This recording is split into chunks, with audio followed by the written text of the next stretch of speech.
장입니다.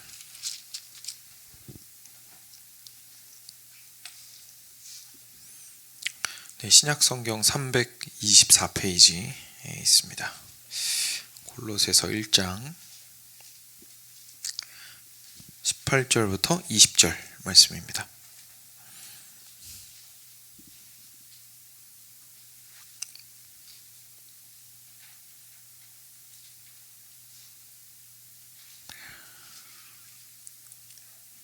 네, 골로새서 1장 18절부터 20절까지 같이 한 목소리로 읽을까요? 세 절입니다. 18절부터 20절까지 같이 읽겠습니다. 시작. 그는 몸인 교회의 머리시라. 그가 근본이시요 죽은 자들 가운데서 먼저 나신 이시니 이는 친히 만물의 으뜸이 되려 하시며 하나님께서는 모든 충만으로 예수 안에 거하게 하시고 그의 십자가의 피로 화평을 이루사 만물 곧 땅에 있는 것들이나 하늘에 있는 것들이 그로 말미암아 자기와 화목하게 되기를 기뻐하심이라. 아멘. 네. 고난주간 새벽 예배 오신 여러분 환영합니다. 또 계속해서 말씀 나눌 텐데요. 오늘은 특별히 고통을 이기신 그리스도라는 제목으로 같이 함께 말씀 나누기 원합니다. 저희가 어제까지 말씀 통해서 보게 된 것은 고통 가운데 우리를 홀로 내버려 두지 않으신다는 것이었습니다. 예수님께서는 우리의 자리에서 고통을 당하셨습니다. 그래서 우리의 고통이 어떠한지를 공감하십니다. 여러분 잘 아시겠지만 그냥 단지 아는 것 정도는 그래도 듣고 그리고 좀 삶의 경험이 많아지다 보면 할 수 있습니다. 상대방이 이런 상황에서 이렇게 힘들 수 있겠구나 이런 건 알 수 있습니다. 그렇죠? 그런데 그거랑 공감은 또 다르죠. 공감은 실제로 그 사람의 자리에서 함께 마음을 나누는 것을 의미합니다. 근데 그것이 실제 그 자리에 가보지 않은 사람도 가능할 수도 있습니다. 공감 능력이 좀 뛰어난 사람들이 있죠. 실제로 거기까지 가보지 않더라도. 그런데 그 정도만 해줘도 사실 우리가 많이 고맙습니다. 어려움 가운데 있을 때 도움이 많이 되죠. 그런데 예수님께서는 절대로 그 수준에서 멈추신 게 아니라는 겁니다. 그 사실을 우리가 깨달을 필요가 있습니다. 예수님 그냥 옆에 오셔가지고 착한 말씀 해주시는 분이 아니십니다. 예수님은 그 자리에 계셨던 분이시고 심지어 예수님의 십자가를 저희가 지그시 바라보고 있노라면 내 고통이 아무것도 아니게 되어버리는구나 라고 싶을 정도의 고통을 당하신 분이라는 사실을 깨닫게 됩니다. 그러면 이제 저희는 너무 커다란 위로와 격려를 얻게 되는데요. 실제로 그냥 조금 기대하시거나 의문이 있으신 분들이 있으실 것 같아서 먼저 조금 말씀을 드리면, 그런데 실제로 그런 예수님을 바라보는 우리가 오늘 나의 고통을 어떻게 살아가야 하는지에 대해서는 내일과 모레 이틀에 걸쳐서 살펴볼 겁니다. 근데 다시 돌아와서요. 그런데 그것만으로도 사실 부족합니다. 그 정도만 해주셔도 정말 너무 감사한 일이긴 한데 그것만으로도 부족합니다. 왜냐하면 저희가 실제로 함께 예를 들어서 전쟁터에 있거나 아니면 뭐 그냥 좀 현실적으로 얘기해서 직장에서 어려운 일을 감당하면서 막 일을 하고 있거나 아니면 고난 가운데서 저희가 그것을 버텨나가고 있는데 예수님께서 다 알아주시고 공감해 주시고 그리고 나의 자리에서 고통을 겪으신 것까지도 좋은데요. 실제 내 앞에 그 괴물은, 내가 전쟁터에서 마주하고 있는 그 괴물은, 실제로 나를 무너뜨리고 있는 그 아픔과 고통은 그 자리에 그대로 있잖아요. 그렇지 않습니까? 그러니까 그게 해결이 안 되면, 실제로 해결이 안 되면 예수님께서 나와 함께 하신다라는 사실이 과연 얼마나 의미가 있는가라는 질문을 우리가 하게 되거든요. 그런데 오늘은 이제 그 부분만 집중해서 좀 살펴볼 건데요. 정말 감사하고 놀랍게도 예수님께서는 그 고통을 해결하신 분이십니다. 예수님께서 완전하게 그 고통을 이기신 분이시라는 것을 성경은 우리에게 증언하고 있고요. 이것을 저희가 아는 것이, 그리고 선명하게 보는 것이 내일부터 이틀 동안 구체적으로 삶 속에서 어떻게 고통 가운데에도 살아갈 것인가에 대한 질문에 대답을 하는데 가장 단단한 반석이 되고 근거가 됩니다. 예수님이 이긴 적이 없는데 저희가 무슨 수로 살아가겠습니까? 그렇죠? 예수님께서 이기셨기 때문에 우리는 계속해서 살아갈 수가 있음을 말씀이 이야기하시고 있습니다. 그래서 이런 내용으로 고통을 이기신 그리스도에 대해서 오늘 좀 살펴보겠습니다. 본문은 골로새서 말씀인데요. 기독론이라고 표현하는데 예수님이 누구신가? 라는 질문에 대답을 하는 데 있어서 정말 다른 차원을 보여주는 성경 중 하나입니다. 골로새서 굉장히 예수님을 아는 데 도움이 되는 부분인데요. 특히 오늘 읽었던 이 본문이 굉장히 중요한 본문입니다. 18절 다시 한번 보시면은요. 18절에 이렇게 되어 있습니다. 그는 예수님입니다. 몸인 그리스도의 머리시라. 예수님이 몸인 그리스도의 머리이신데 그가 근본이시요 뿌리가 되시죠. 죽은 자들 가운데서 먼저 나신 이시니 부활하신 분이십니다. 이는 친히 만물의 으뜸이 되려 하심이요 라고 얘기하십니다. 그러니까 이게 전개가 어떻게 되는 거냐면요, 시간 순서대로 쭉 생각해 보시면 예수님께서 다시 살아나셨습니다. 근데 사실 우리 알고 있죠. 예수님께서 다시 살아나시려면 당연히 뭐가 전제가 돼야 됩니까? 십자가가 전제가 돼야 됩니다. 그러니까 십자가 얘기 지금 이 구절에는 안 나왔지만 사실 다 포함이 되어 있는 겁니다. 예수님 이 땅 가운데 오셨고 십자가에 못 박혀 죽으셨습니다. 3일 후에 부활하셨습니다. 그리고 나서 그것을 통하여 믿음으로 누구든지 예수님 앞에 오는 사람은 하나님께 연합될 수 있도록 해주셨습니다. 근데 그 사이에서 예수님께서는 그냥 단순하게 소개팅 주선하시는 게 아닙니다. 우리한테 오셔가지고 우리 하나님이란 분이 있는데 좋은 분이니까 한번 만나보세요 하면서 그냥 손잡고 데리고 오고 자기는 빠져주는, 예수님이 하신 게 그런 게 아닙니다.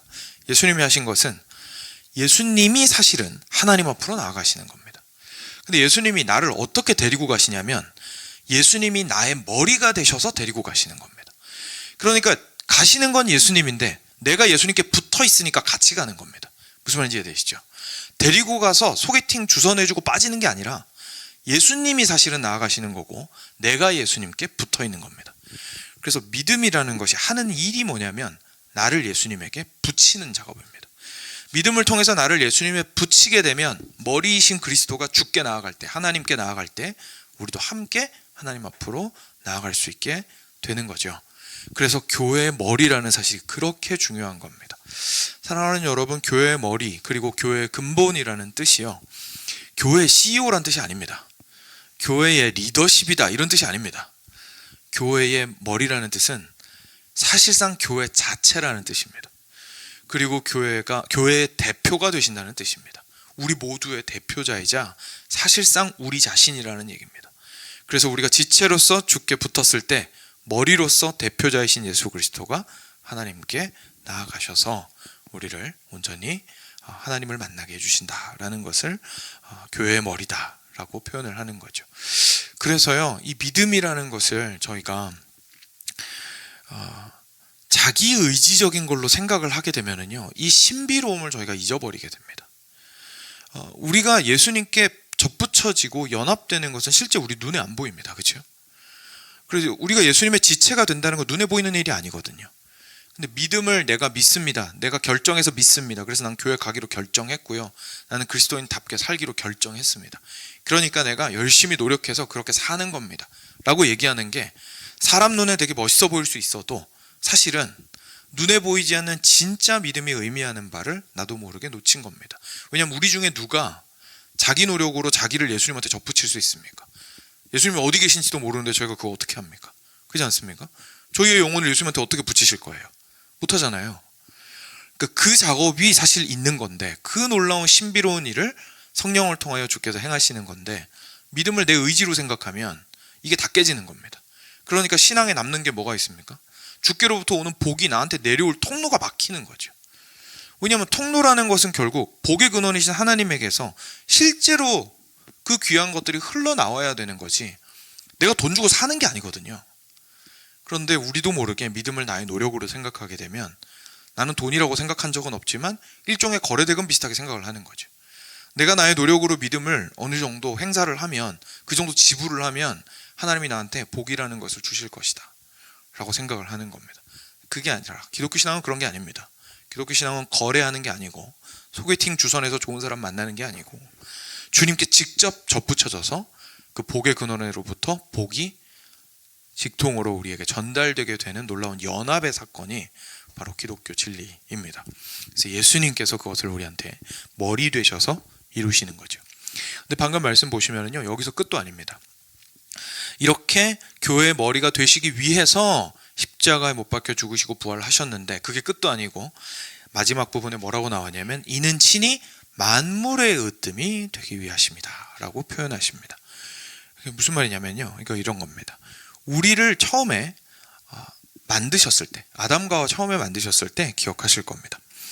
거기에는 이렇게 뭐랄까요, 이렇게 원심이라고 표현하죠. 여러 개 원이 이렇게 겹쳐 있는 건, 약간 그런 그림을 한번 그려보시면 괜찮습니다. 커다란 원을 에덴이라고 한번 생각을 해보십시오.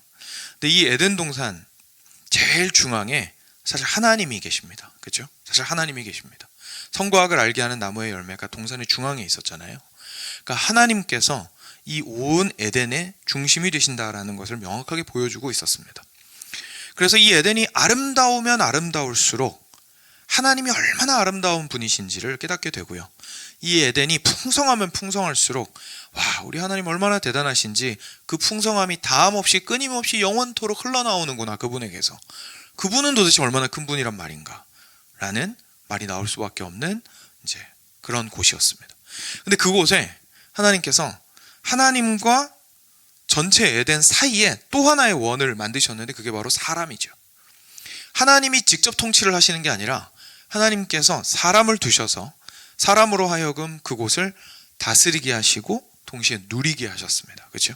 거기서 나오는 거 먹으면서 즐겁게 살아가도록 하셨고, 그리고 거기에서 그 모든 것들을 잘 하나님을 대신하여 다스릴 수 있도록 권한도 주셨습니다.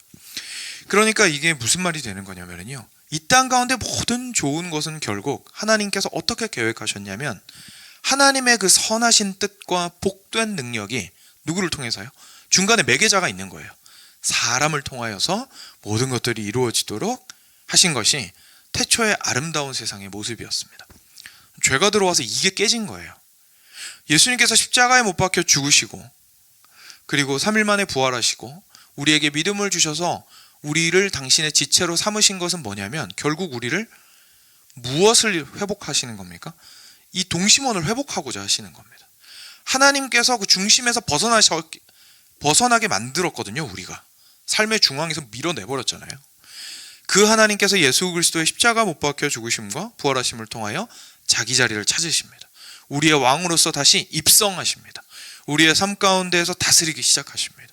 그 중심을 잡게 되면 아직 바깥은 황폐해져 있어요. 에덴 동산은 아직 회복이 안 됐어요. 근데 누가 회복이 됐어요? 그 다음 원인 사람이 회복이 된 거예요. 사람이 회복이 된 겁니다. 근데 이 작업을 하시기 위해서 예수님께서는 사람의 모습으로 오셨어야 했습니다. 근데 그러면 예수님의 목적은 어디까지 가는 겁니까? 그냥 나 구원받고 끝나는 겁니까? 아니라는 거죠. 왜냐하면 나 구원받고 내가 처음에 왜 구원받았는데요? 그 바깥에 뭐가 있습니까? 에덴이 있잖아요. 망가진 에덴이 있잖아요. 그러니까 바깥으로 나가라고. 실제로 하나님께서 만든 세상을 변화시키라고. 실제로 나의 삶의 영역들을 하나님의 뜻대로 지속적으로 변화시켜 나가라고. 망가진 에덴을 변화시켜 나가라고 나를 회복시켜 주신 겁니다. 그러니까 하나님의 관심은 어디에 가 있냐면 교회에만 있는 게 아닙니다. 그래서 마치 교회를 세상과 막 적대적으로 생각하는 사람들이 있는데, 그런 게 아닙니다. 물론 우리는 다르고 실제로 충돌하는 부분이 있습니다. 왜냐하면 우리는 하나님의 뜻을 따르고자 하고 믿지 않는 이들은 따르지 않고자 하기 때문에 충돌하는 부분 분명히 많이 있죠. 그렇지만 그게 우리가 만물에 관심이 없다는 게 아닙니다. 우리는 만물을 향하여 나아가 그것들을 회복하도록 구원받은 겁니다. 그러니 예수님께서 교회의 머리가 되셨다는 건 사실 뭐에 관심이 있으신 거냐면 만물의 머리가 되는 것에 관심이 있으시다는 얘기입니다. 왜냐하면 그게 애초에 태초의 계획이었거든요. 그리고 그 계획이 어그러졌기 때문에, 뭐 때문에요? 인간의 죄 때문에. 그 계획이 어그러졌기 때문에 우리를 구원하심으로써 다시 인간의 위치를 확정하시고 그 바깥에 만든 모든 만물을 회복하기를 원하시는 겁니다. 여기까지가 굉장히 빠른 속도로 달려온 예수님께서 왜 여기에서 만물의 머리이고 교회의 머리라고 표현하셨는지에 대한 정리입니다. 자, 다시 우리의 관심사로 돌아오겠습니다. 여러분, 고통이 뭡니까? 창세기 1장부터 3장 생각해 보시면 인간에게 고통이 언제 들어왔습니까? 에덴 동산에서 쫓겨났을 때 고통이 들어왔습니다. 그럼 그 고통 어떻게 해결해야겠습니까? 에덴 동산이 회복이 돼야겠죠. 그죠? 우리가 원하는 건 이거예요. 밖에 나가서 에덴 동산 바깥에 나와봤더니 나는 망고를 너무 좋아하는데 망고가 없어요. 예를 들어서. 그럼 이제는 어떻게 해야 돼요? 망고를 심어야 돼요. 그리고 나올 때까지 시간이 엄청 걸려요. 그 내가 에덴 동산에서 누렸던 즐거운 인간관계의 행복이 있어요. 에덴 바깥에 나왔더니 맨날 치고받고 싸워요. 그죠? 저 사람도 날 미워하고 나도 저 사람이 미워요. 우리는 그 행복의 회복에 대한 욕구가 모두 있습니다. 내가 원하는 것을 원 없이 누리고 싶은 마음, 행복과 평안함을 누리고 싶은 마음, 참된 기쁨을 누리고 싶은 마음, 우리 안에 다 있습니다. 그렇죠? 만족했으면 좋겠는 마음. 근데 그게 와장창 다 깨진 겁니다. 왜냐하면 에덴 바깥에 있으니까요. 핵심이 그건 거죠. 근데 우리가 지금 당장 내가 좋아하는 망고 못 먹어요. 그리고 내가 옆에 있는 사람이랑 치고받고 싸워요. 이거는 굳이 예수님 안 믿어도 다 경험하는 겁니다. 그렇지 않습니까? 우리 모두 인간으로 태어나면 그 고통 안에 태어났습니다. 그러니까 불교나 이런 종교들에서도 인생을 고라고 얘기하는 거 아닙니까? 그렇죠? 굳이 예수님 안 믿어도 누가 대단하게 옆에서 구루가 막 알려주고 목사님이 와가지고 설명해주고 해주지 않아도 우리 모두 압니다. 인생 고통스러운 거. 그게 그냥 인생이거든요. 에덴 바깥이기 때문에. 근데 그 에덴 바깥이라는 뜻이 그냥 공간적으로 에덴 바깥이라는 게 중요한 게 아니잖아요.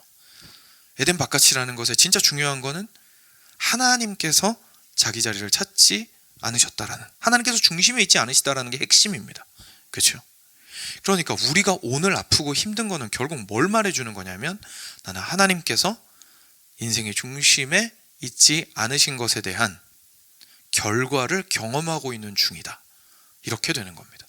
단지 그 모습이 다양할 뿐입니다. 어떤 사람은 그 경제적으로 막 엄청난 타격으로 올 수도 있는 거고요. 어떤 사람은 경제적으로는 부유한데 몸이 너무 안 좋아가지고 남들은 이 정도 돈 있으면 먹을 거 다 먹는데 나는 아무것도 못 먹어요. 얼마나 그것도 괴로워요. 그렇지 않습니까? 모든 건 다 가졌는데 관계적으로 모든 게 다 무너져요.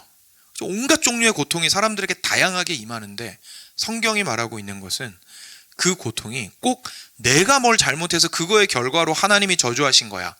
그 이전에 그것보다도 그걸 좀 어려운 말로 자범죄라고 하거든요.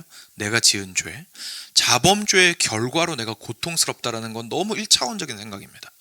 그게 아니라 실제로 인생 자체가 하나님을 떠났기 때문에, 여기서 말하는 인생이라는 건 우주 전체를 말하는 겁니다. 우주 전체가 하나님을 중심에 두고 왕으로서 모시지 않았기 때문에 이탈해버려서 발생하는 고통이라는 것을 우리가 알게 됩니다. 근데 예수님께서 그것을 해결하시려고 교회의 머리가 되기로 작정하시기 위해서 그 엄청난 고통을 감내하시면서 십자가에 못 박혀 죽으셨습니다. 그리고 3일 만에 놀라운 능력으로 부활하셨습니다. 저희가 이걸 보면 예수님께서 십자가에서 왜 죽으셨다고 이제 설명할 수 있는 겁니까? 나를 고통에서 해방하시기 위해서 죽으셨다고 얘기할 수 있는 겁니다. 그렇죠? 이해되시죠? 예수님께서 죽으셨고 그리고 부활하셨고 그것을 통하여서 아까 그 동심원으로 좀 설명을 드렸던 인간의 하나님 앞에서의 위치와 자리를 회복하고 하나님의 중심되심을 회복하셔서 결국은 나의 행복과 나의 기쁨이 주님 안에서 온전히 회복되기를 진심으로 원하시기 때문에 그 모든 대가를 치르셨다라는 사실을 우리한테 설명해 주고 있으신 겁니다.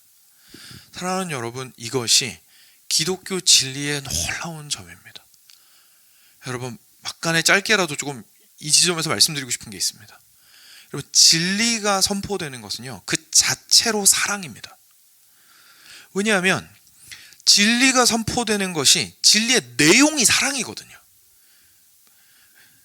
그런데 진리를 설명하는 것이 사랑이 아니라고 생각하면 어디 가서 사랑을 찾겠습니까? 그 사랑은 표면적인 사랑입니다. 예수님께서 우리를 위해서 죽으셨다는 사실이 감정적으로만 나를 터치를 하고 실제로 교회의 머리가 되시고 만물의 으뜸이 되시기 위해서 죽으셨다는 사실을 알지 못하면 예수님의 사랑은 앞서 서론에 말씀드렸던 것처럼 그냥 옆에서 착한 말해주는 친구의 위로에 불과한 겁니다.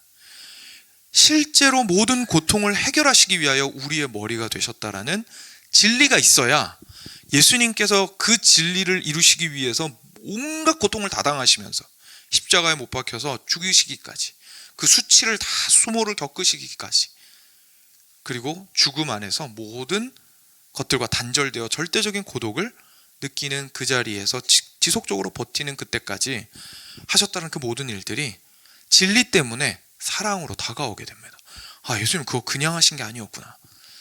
확실한 목적을 가지고 계셨고 그리고 그 목적은 진정한 나의 자유로움과 행복이었구나. 나를 정말로 하나님 앞에서 기쁨을 되찾게 해주시기 위해서 그 모든 어려움과 아픔을 감수하셨구나. 심지어 나보다도 더 예수님은 나의 행복에 관심이 많으시구나 라는 것에 대해서 우리가 깨닫게 되는 것이죠. 다시 돌아오겠습니다. 그래서 사랑하는 여러분, 예수님께서는요, 그 십자가에 올라가신 것은 결국은 교회와 만물의 으뜸이 되셔서 모든 것을 해결하기 위하심이었다라는 것을 저희가 보게 됩니다.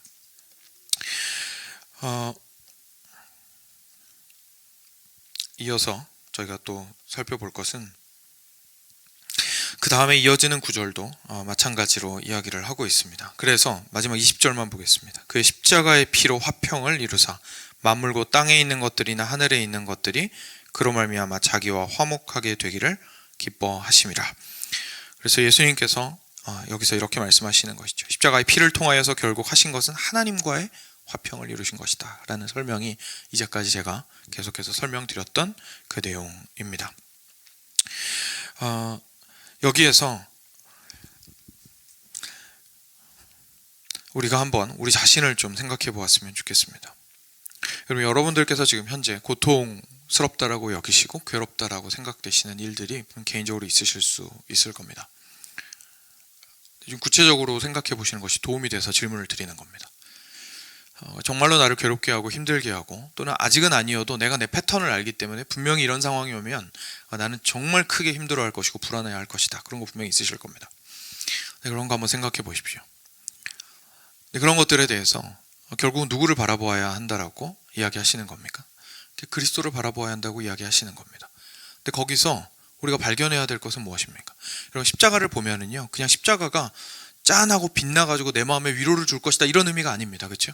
방금 읽었던 이 진리의 말씀을 통해서 우리가 깨닫게 되는 것은, 예수님께서는 이 십자가의 죽음과 부활을 통하여서 실제로 나의 머리가 여러분 되게 하셨다가 아니고 되셨다입니다.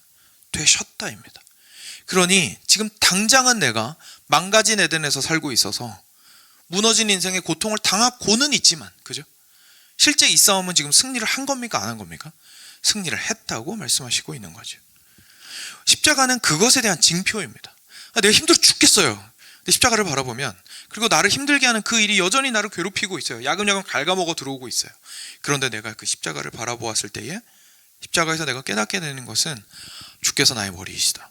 주께서 나를 대신하여 이미 저 고통을 감당하셨다. 그러니 나의 고통은, 지금 내가 버티고 있는 이것은 이미 이긴 싸움을 싸우고 있는 것이다 라는 것을 저희가 깨닫게 됩니다. 여러분, 저희가 무엇을 이겼을까요? 무엇을 어떻게 이겼습니까? 예수님께서 십자가 위에서 가장 크게 이기신 것은 바로 죽음입니다. 그렇죠? 바로 죽음입니다. 왜냐하면 이 죽음에 대해서요, 저희가 이렇게 생각할 수 있습니다. 여러분 중에 아마 많이들 이렇게 생각하실 텐데, 고통이랑 죽음을 저희가 분리해서 생각하는 경우가 많이 있습니다. 그렇죠? 그래서 제가 아는 그 간호사 친구가 있는데, 이 친구가 그런 얘기를 했던 게 참 많이 기억에 남더라고요. 제가 그랬어요. 죽음은 가장 큰 고통이다, 뭐 이런 얘기를 할 기회가 있었어요. 그럼 막 그런 얘기 했었거든요. 그런 얘기 했더니 이 친구가 그러는 거예요. 간호사잖아요. 병원에서 힘든 사람 너무 많이 봤거든요. 그러니까 저한테 그러는 거죠. 아니야, 죽음은 고통이 끝나는 길이지 사실상 살아있는 게 제일 고통스러운 거야, 이렇게 얘기를 하는 거예요. 공감이 좀 되죠. 그렇죠? 마침 이상규 목사님도 그런 얘기 하셨는데, 이번에 설교 때 이런 생각을 가지고 있어서 실제로 사람들이 어떻게 하냐면 자기 목숨을 끊습니다. 그렇죠? 또는 빨리 목숨이 사라지기를 원합니다. 그러니까 이유가 뭐냐면 이 고통이 빨리 끝났으면 좋겠는 거죠. 근데 사랑하는 여러분, 이것은 오해입니다. 왜냐하면 성경 어디에도 죽음이 소멸이라고 말하지 않았습니다. 그죠?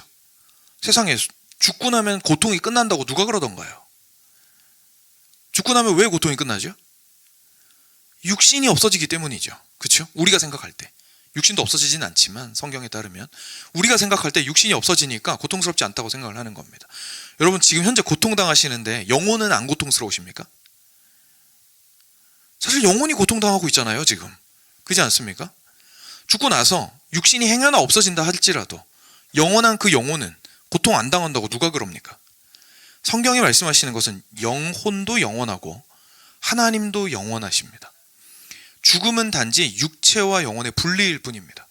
그렇기 때문에 성경적으로 보면 고통은 죽음 이후에 영원히 지속됩니다. 그리고 특별히 그 고통이라는 것은 에덴 동산을 한번 생각해 보시면 성경이 죽음에 대해서 설명할 때 죽음은 그냥 육신이 없어지는 걸 얘기하는 게 아니라 하나님께 등 돌리는 것 자체가 죽음입니다.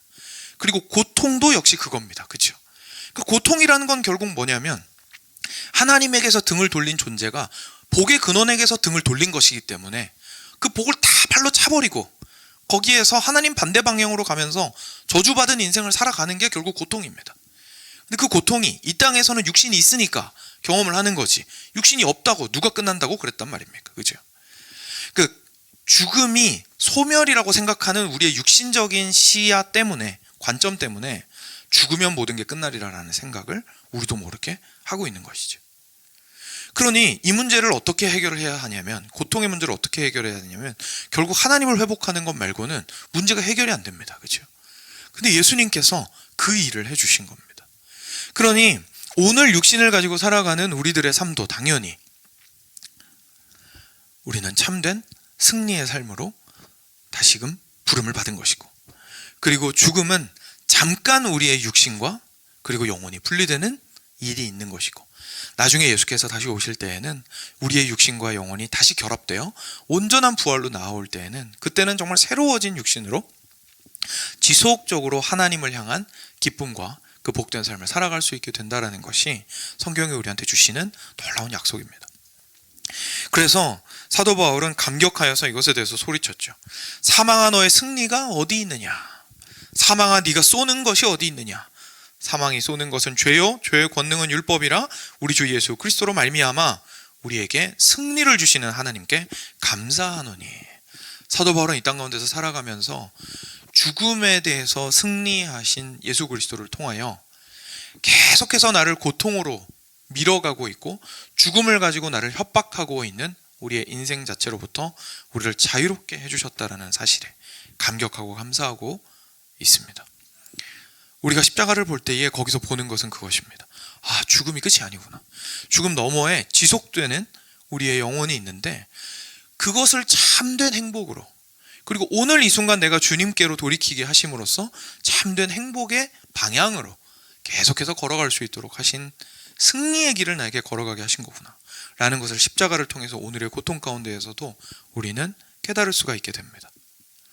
그리고 우리가 다들 잘 아시다시피 죽음만이 아니라 우리를 괴롭게 하는 것은 사탄도 있습니다. 그렇죠? 지속적으로 우리를 공격하고 우리를 협박합니다. 사탄이 가지고 있는 가장 큰 협박 수단이 바로 고통과 죽음입니다. 너 그렇게 하면 힘들다? 너 그렇게 하면 고통스럽다? 너 그렇게 하면 죽는다? 너 그렇게 하면 없어진다? 너 그렇게 하면 소멸되고 상실되고 잃어버린다? 라고 계속 협박하는 게 사탄이 하는 겁니다. 그러니 우리가 죽음에 묶여 있으면 사탄의 놀이개가 될 수밖에 없습니다. 죽을 수밖에 없는 사람이고 고통에 연약할 수밖에 없는 사람인데 사탄이 그거 가지고 쥐고 흔들고 협박하면 누가 이기겠습니까? 그렇죠? 그런데 예수께서 그것을 이기신 겁니다. 사탄이 무기를 빼앗긴 거예요. 그러니 사탄이 할 말이 없는 겁니다. 너 죽어? 그러면 저희는 뭐라 그럽니까? 웃으면서 나 죽어. 누가 몰라? 그래서 어쩌라고? 이렇게 되는 거예요. 그래서 얼마나 감사한 건가요? 그렇죠? 그래서 어쩌라고? 이렇게 되는 거죠. 왜냐하면 그 다음이 있으니까요. 네가 날 백날 죽여봐. 그래서 어쩌라고? 나에게는 하나님이 있다. 영원히 되시며 나의 영원한 생명이 되시는 주께서 나의 생명이 되신다. 나는 이미 주께 속하였으니 네가 나한테 뭐 어떻게 할 수가 없다 라는 말을 사탄을 향하여 할 수 있게 됩니다. 오늘 읽었던 골로새서 말씀 뒷부분에요, 이런 말씀이 있습니다. 통치자들과 권세들을 무력화하여 드러내어 구경거리로 삼으시고 십자가로 그들을 이기셨느니라. 여기서 나오는 통치자와 권세자들이라는 것은 영적 세력을 얘기하는 겁니다. 세상 지도자들을 얘기하는 게 아니라 그 영적 세력들을 무력화시키셨다. 무기를 다 빼앗으셨거든요. 그래서 십자가로 그들을 이기셨다라고 얘기하십니다. 사랑하는 여러분, 네, 맞습니다. 이 땅에서 싸움은 계속됩니다. 그렇죠? 이 땅에서 싸움은 계속됩니다. 지금 당장 힘드신 것이나 과거에 여러분들을 힘들게 하셨던 것에 후유증으로 아직도 힘들어 하시는 것들이 있을 수 있고, 앞으로도 안 그랬으면 좋겠지만, 정말 진심으로 안 그랬으면 좋겠지만 또 인생이 어떻게 변할지 우리는 아무도 모릅니다. 힘든 일이 없었으면 좋겠지만 있을 수도 있겠죠. 또는 나 자신은 그렇게 힘들지 않아도 이제 자녀들도 키우시고 이제 거의 다 성인들이 되셨으니까 자녀들이 또 인생을 살아가면서 힘들어지고 어려운 점들이 결국 나의 문제가 되어서 오기도 하고요. 여러 가지 어려움들이 인생 가운데서 끊어지지가 않습니다. 그렇죠? 그렇기 때문에 중요합니다. 예수 그리스도께서 이 고통을 십자가 위에서 온전히 못 박으시고 승리하셨다는 사실, 그리고 이 고통이 가장 크게 우리를 위협할 수 있는 수단인 죽음을, 그리고 사탄을 완전히 박살내셨다는 사실이 우리에게는 너무나 커다란 위로로 다가옵니다. 여러분, 인생을 살아가면서요, 그리스도인들 가운데 고통 중에 있었던 사람 정말로 많았습니다. 수많은 선교사들이 있습니다. 여러분 혹시 이거 들어보셨는지 모르겠는데, 선교사들 중에, 그리고 목사님들 중에 우울증에 걸린 사람 굉장히 많았습니다. 찰스 스펄전은 다들 아시죠? 우울증 환자였습니다. 그 외에도 로버트 맥체인이라든지, 그리고 데이비드 브레이너드라든지 하는 인디언 선교사님들 요절하셨는데, 이런 분들 모두 우울증 환자였습니다. 일기를 남겨놓았는데 우울증이 얼마나 심했는지 항상 그렇게 하나님 앞에 나아가서 죽을 것 같다고 기도하였던 사람들이었습니다. 목숨을 걸고 한국으로 왔던 선교사님들이 있습니다. 홀 선교사님 가정이, 윌리엄 홀 선교사님 가정이 아무래도 유명한데, 의사로서 와가지고 헌신하는 그 삶 가운데에서 본인이 죽었습니다. 아내가 자신의 사역을 이어받았습니다. 근데 아내가 사역을 이어받아서 하고 있는데 애도 죽었습니다. 그래서 아내이자 엄마가 그냥 거기 조선에서의 그 사역을 지속적으로 감당하는데 버틸 곳도 없이 주변에 자기 자녀와 남편까지 다 죽은 거예요. 이런 일들이 비일비재했습니다. 아이가 6명인데 6명이 다 죽는 케이스도 있죠. 선교지를 옮겼거나 아니면 첫 번째 아내가 죽어가지고 재혼했는데 재혼한 아내도 죽어요. 옛날에는 정말로 그런 일이 많았습니다. 고난과 고통이 그리스도인으로서 가장 그리스도인답게 살아가려고 하는데 그냥 쏟아지는 겁니다. 현대에는 스탠리 하우어스라는, 아마 이분은 잘 모르실 텐데, 신학자가 있거든요. 근데 이분은 굉장히 완전 천재입니다. 네노라는 학교를 영국에서 나오시고 지금도 굉장히 뛰어난 신학자로서 활동하고 계신데, 아내가 조현병이었습니다. 그러니까 정신분열이라고 보통 얘기하는. 그것 때문에 집에만 오면 아내가 너무 광적인 일을 많이 하니까 애를 아내로부터 보호해야 되는 거예요. 엄마로부터. 그래서 애를 데리고 나와서 애 키우면서 공부하고 가르쳤습니다. 나중에 아내가 본인이 남편을 밀어내는 거예요. 그래가지고 이혼을 어쩔 수 없이 했습니다. 근데 그 기간 동안에 남편은 끝까지 참고 견뎠잖아요. 뭐 하나만 보고, 그래도 하나님 안에서 이 아내 사랑하는 게 맞으니까, 그죠? 물론 모든 일을 선하게 할 수는 없었겠지만 사람이라 연약해서, 그럼에도 불구하고 끝까지 결혼관계를 유지하고 붙들고 있었잖아요. 근데 결국은 아내가 못 견디고 나가는 거예요.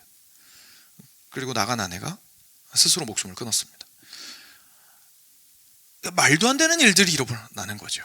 말도 안 되는 일들이 일어나는 거죠.